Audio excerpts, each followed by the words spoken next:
Kaya nga ang masasabi ko kay Rosmar, sa panggagaya niya kay Idol Diwata, Victor TV po, bali magbigay lang tayo ng reaksyon dito kay Rosmar sa panggagaya niya kay Diwata. Kasi kung matanda natin, si Rosmar yung nagpauso ng salita na pag-inggit, pikit, pero tila, pinakain din niya ang mismong sinabi niya. Pero mga idol, hindi naman natin maipagkaila na likas na talaga sa atin ang panggagaya. Sa madaling salita, kultura na po natin to. Mga idol, hindi mo natin aminin sa ating mga sarili, pero dumarating talaga pagkakataon na minsan tayo'y nainggit. At dahil sa inggit, tayo'y gumaya, katulad nung nangyari kay Rosmar. Mga idol, aminado naman po si Rosmar na siya'y inspired kay Diwata, kaya niya po ito ginaya. Minsan sa mga buhay natin, halimbawa, yung kapitbahay natin may bagong cellphone. Diba?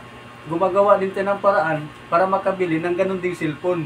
At di baling makapangutang ka, basta magaya mo lang yung unit ng cellphone niya. Katulad na lang kapitbahay mo, nagpariban. Diba, ginaya mo rin? Katulad ng kapitbahay mo, bumili ng bagong rep. Diba, ginaya mo rin? Kaya mga idol, sa ating mga noipi, likas na talaga ang panggagaya. Ngayon, ang kapitbahay mo, biglang umasinso dahil ng negosyo ito.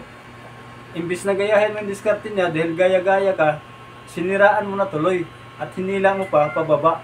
Ang pinakatamang ginawa sana natin, gayahin din natin ang diskarte niya para din tayo umasinso. Isa lang ito sa dahilan kaya tayo hindi umaasinso. Total, ginaya na rin natin lahat na makita natin sa kapitbahay.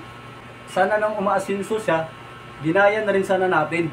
Ginaya na rin sana natin kung anong diskarte niya. Kaya nga ang masasabi ko kay Rosmar, sa panggagaya niya kay Idol Diwata, nasa tamang desisyon ka, Rosmar.